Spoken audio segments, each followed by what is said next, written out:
Welcome, everybody, to Taking Control, the ADHD podcast. I'm Pete Wright, and I'm here with Nikki Kinzer on this fine, weirdly sunny January day. You have sun? I don't. It is sunny. Is it? It's a crazy awesome day. Well, you're definitely not in New York City, and you're not in Eugene, Oregon. Snowmageddon. No kidding.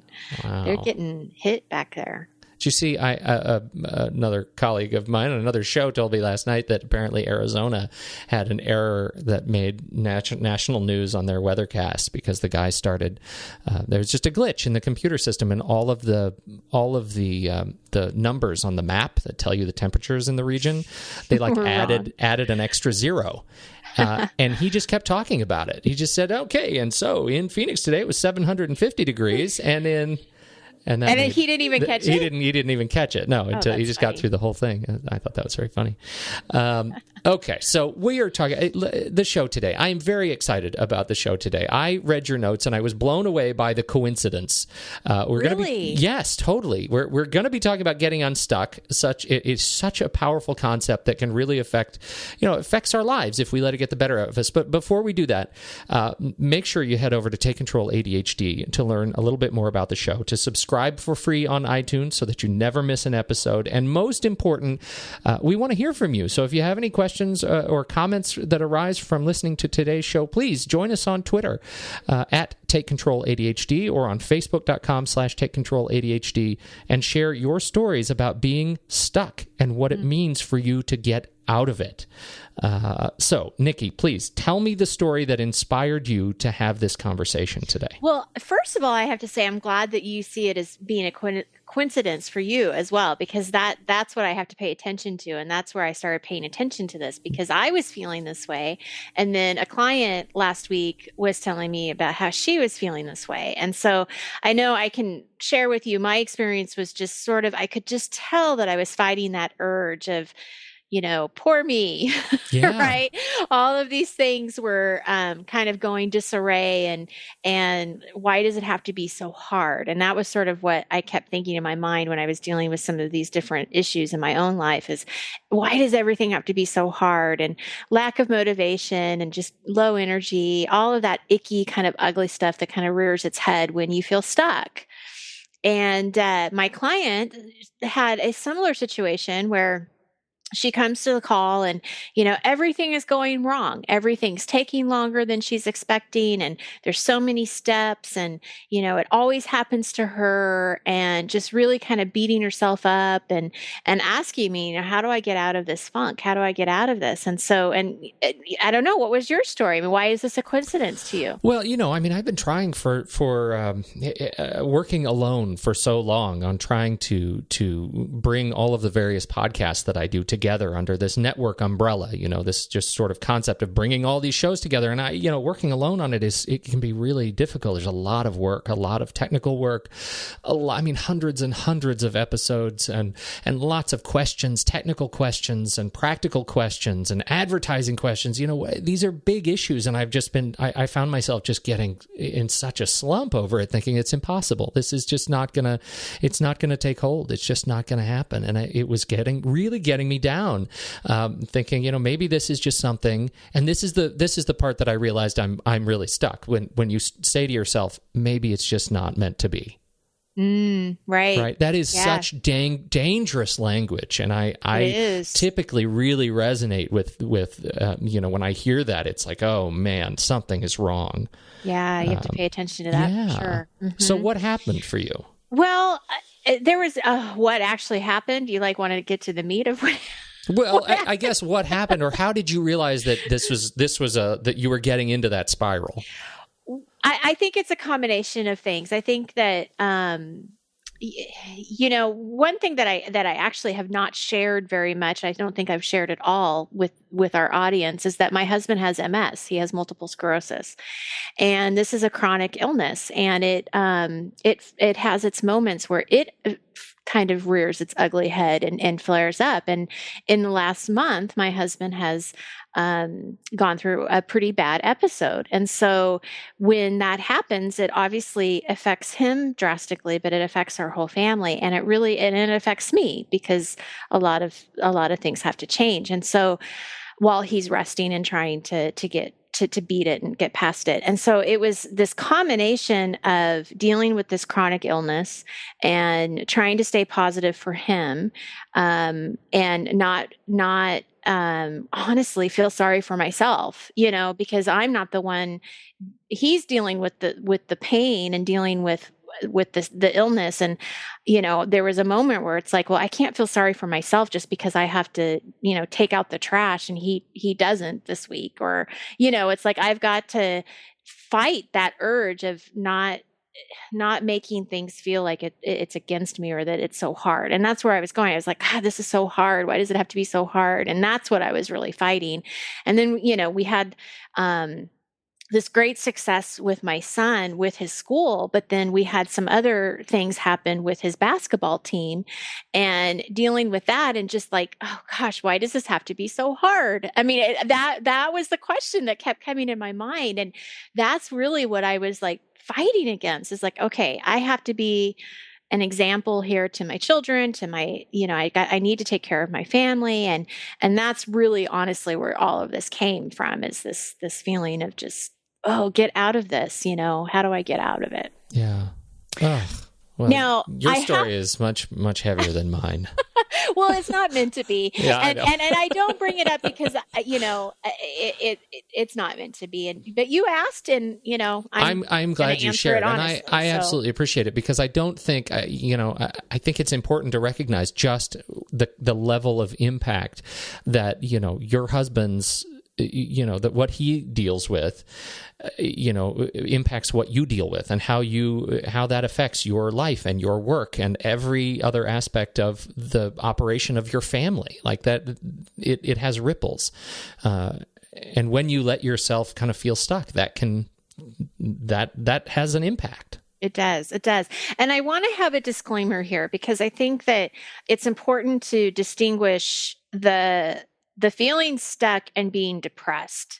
And this show is not about dealing with depression. If you feel like you're really in a dark place and you're depressed, and no matter what you've done to try to get out of it isn't working, then I really suggest that you go see your doctor.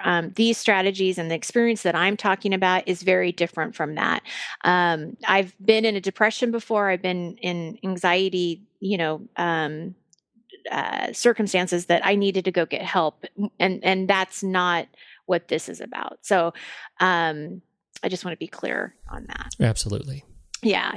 So going back to this whole thing and what you're talking about too, it's like, it's just this feeling of powerlessness. Is that a word? Is powerlessness a word? It is. You just have to commit. It'll be a word eventually. Committing to that word.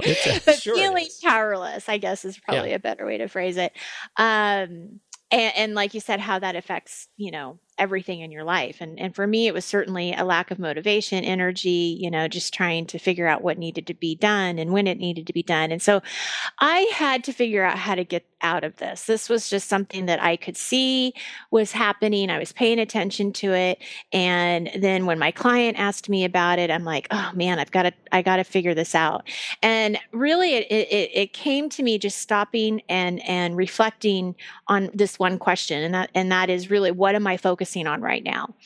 And I was focusing on the negative. I was focusing on the problems. I mean, this goes back to when we were talking about problems versus possibilities.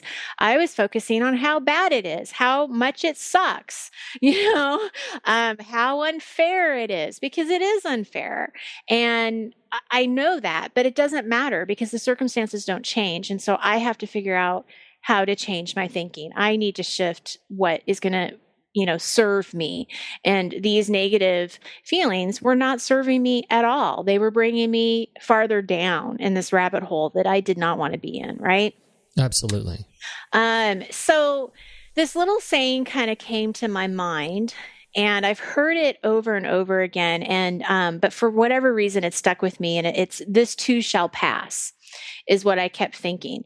And I thought, okay, it may feel awful right now, but it will pass. I will get through it. My family will get through it. My son's going to get through, the challenges he was facing.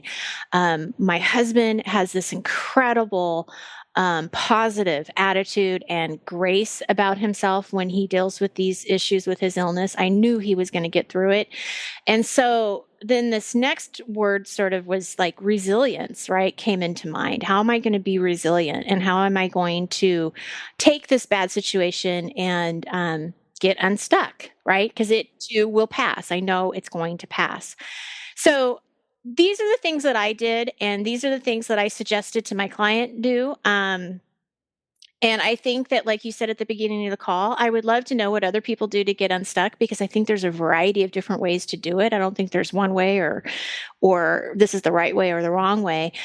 But the first thing I did is I was going into a situation that I knew was going to be stressful. And so on the way to that situation, I put on the most uplifting, inspiring music I could think of. That's perfect. What is it? Well, of course, I mentioned this before. It's Jason Mraz. Okay. All right. But I did. I put him on and I listened to his music, and it put me instantly in a good mood. The other song I love right now is Uptown Funk from by Bruno Mars. Love that song. Just makes me happy, and I want to dance when I hear it. So That's so good. I put on good music. I put on music that makes me happy. And what that did for me going into this situation is I was driving to this situation. And so what it did for me is it just sort of put things in perspective. Like, okay, this doesn't really matter. It is going to pass, and I'm going to get through it. And I'm just going to listen to this good, happy music and be in a good mood. And so at least when I'm going into the situation, I'm in a good mood. Mm-hmm. I leave the situation, I'm mad. But I put back on Jason Mraz on the way home, and it got me back out of that. Let J Mraz pull you back. It pulled me back into the moment and pulled me back to that doesn't matter, and this is what matters. So again, I mean, music for me, music does that for me, and it's not just his music, it's any music that you find that's uplifting. But for me, when you hear, an upbeat song or something that just makes you smile and dance, or it's a good memory, or something like that, it just takes you out of that funk a little bit. It takes you out of that ugliness. And that's what that did for me. The second thing I did is I decided I needed a little exercise, because we all know that exercise is such a good thing for us. So I decided to take my dog for a walk. And as I was doing that, I decided to listen to a podcast about motivation, because I thought, okay, I'm stuck. I need some motivation. What does this person have to say to me? Sure. And so I'm listening and I'm paying attention to what they're saying. But one thing that they said that really stuck with me, and that I want to share with our folks, is that motivation is not something that just comes to you. You actually have to find it. You have to pay attention to it. You have to create it, and you have to then act on it. And I thought, wow, huh? It doesn't just come to me. I don't know why it never dawned on me before that it's not. I don't know. I mean, what do you think when you hear that? For me, It was. But well, it is kind of a jarring statement. I guess it makes sense. Like you just sort of like there is it makes it an active thing. One of the things I really like about it is it puts the control back in your hands. Yes. Right? You're in control of your own motivation, and motivation, it seems, is an outcome to the things that you do to provide yourself the safe space to be motivated. Right. And when you stop acting on those things, right, when you stop putting yourself in a position, when you stop turning off the notifications of Facebook and stuff, when you stop, eliminating distractions, then what you're doing is letting go of control of your own motivation. Mm-hmm. I really like that. I mean, I really like that message. I did too. And it really, again, it just kind of stuck with me that it doesn't have to be all or nothing too. Because I guess I feel like either you're motivated or you're not motivated. And this just sort of like reminded me that it is in our power to find it, to go towards it, that it doesn't have to be something that goes away from us. And so that really stuck with me. I came home. Of course, I felt better because I had exercised and I got moving and the endorphins are going. And I paid attention to the beauty around me because that was one day that Eugene also had a beautiful sunny day in January. And so I paid attention to those things. And again, just sort of like centered myself back into what really mattered. And taking some of these situations that were very negative and putting them into the positive. And I've always done that in a way of gratitude, like okay, let's not focus on what's not going right. Let's focus on everything that is going right. And I think that certainly can make a difference. But really what it all comes down to is we have a choice. I really do believe we have a choice. Are we going to wallow in the ugliness? Are we going to stay there? Or are we going to do something different? Are we going to create that motivation that we need? And, my problems haven't gone away. My husband still has MS. He'll always have MS unless they find a cure someday, which God hope they do. But they're not holding me hostage. And that's how I felt before. I felt like I was being held hostage and now I'm not. And that is huge for me. And I hope I hope that somebody that's listening out there, it rings something true for them too. I do too. I think I just think it's so powerful to think about it. Like you said, when you're feeling stuck, to go listen to a podcast about, that helps you get motivated, right? What are the tools that you can take action on, that you can embrace in your life that can help you move through it? For me, it's people. And what got me out of my recent funk was that I realized I had been working on this alone. And as soon as I, got over that sense of fear, like not wanting to talk to people outside of my head for fear that they'll judge or for fear that they'll, cast any sort of doubt on my action. As soon as I started talking about it, eventually I found the right people that not only thought it was a great idea, but want to help and want to be a part of it and want to help sort of grow something cool. And that is an enormously empowering bit of feedback. So seeking out that external sort of resonance, that external reflection that what you're doing is okay and where you are is okay, and it feels hard now, but it doesn't always have to be okay, or it doesn't always have to be hard. It's a really powerful experience for me too.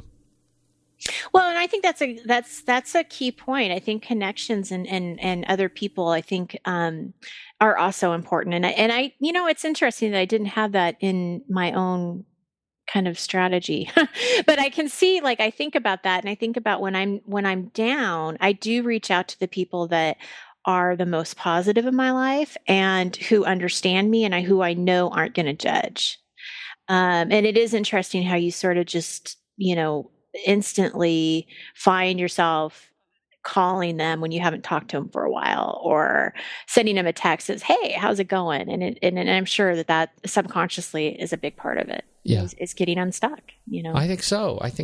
It's a really, well, it's just a wonderful kind of experience, and it feels so good when you actually get out of it. Right. When you realize you're taking control of your own motivation and feeling about it, Yeah, exactly.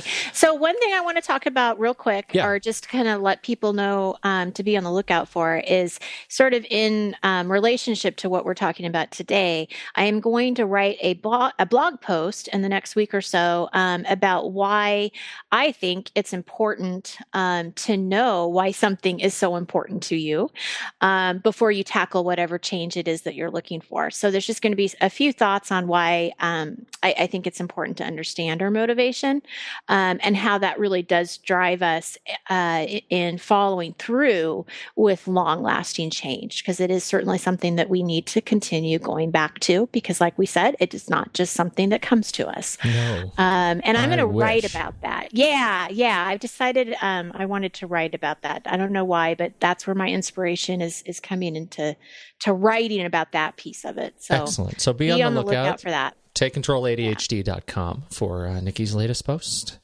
And that will be coming shortly. Yes. Any other news for the people?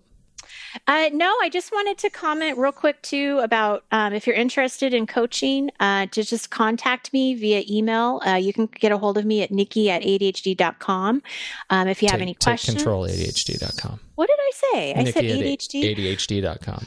That's not a thing. That is not a thing. That you won't get a hold of me if you do it that way. You just won't respond. It'll seem really rude. It will be, yeah. Well, you'll probably get one of those bounce backs. Doesn't exist. That's right. Yeah. Email Nikki@TakeControlADHD.com to set up an appointment. I know that sometimes people don't really know what the first step is, and that's what it is. You got to contact me, and we can chat. I love it. I love that first step. Mm-hmm. You don't know what the first step is. You just got to reach out. That's right. Find your people. Find your people. Thank you, everybody, for listening. We so appreciate your time and attention, downloading, subscribing to the show. If you have a few quick minutes and you're in iTunes, head over there and find the show in the iTunes podcast directory. Just search for it in the iTunes store and leave us a kind review. We sure appreciate those stars, and it absolutely helps other people to discover this show. So if you find anything that connects with you regarding this show, we sure appreciate you sharing it with others that you care about. Thanks so much, everybody. On behalf of Nikki Kinzer, I'm Pete Wright, and we'll catch you next week on Taking Control, the ADHD podcast.